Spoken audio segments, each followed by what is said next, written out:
அநேகருக்கு பலவிதமான சோர்வுகள்.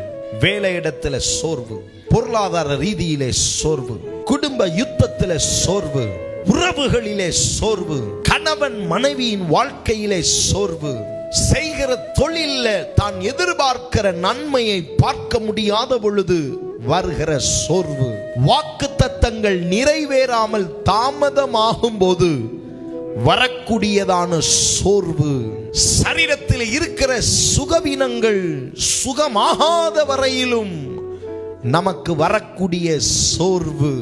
சோர்வுன்னு சொல்லும் போது ஒரே வார்த்தையில சொல்லணுமானா, நாம எதிர்பார்த்த காரியம் நிறைவேறாமல் போகும் பொழுதெல்லாம் ஒரு மனிதனுக்கு என்ன வரும்? சோர்வு வரும். நீ சோர்வு அடையாதே. ஏன் சோர்வு அடையக்கூடாது? Why we shouldn't get tired?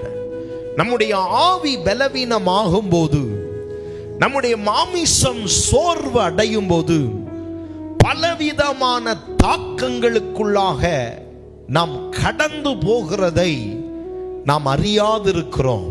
ஒரு மனுஷன் சோர்வு அடைவானே ஆனால் அவனை சத்துரு எவ்விதத்தில் எல்லாம் தாக்குவான். எப்போது நீங்கள் சோர்ந்திருக்கிறீங்களோ அப்பொழுதுதான் நீங்கள் தாக்கப்படுவீர்கள். விழித்திருக்கிற நேரத்திலே சத்துரு உங்களை தாக்க மாட்டான்.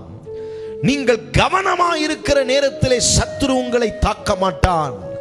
நீங்கள் அபிஷேகம் பண்ணப்பட்டவர்களாய் இருக்கும் பொழுது நீங்கள் சத்துருவின் தாக்கங்களை காண மாட்டீர்கள்.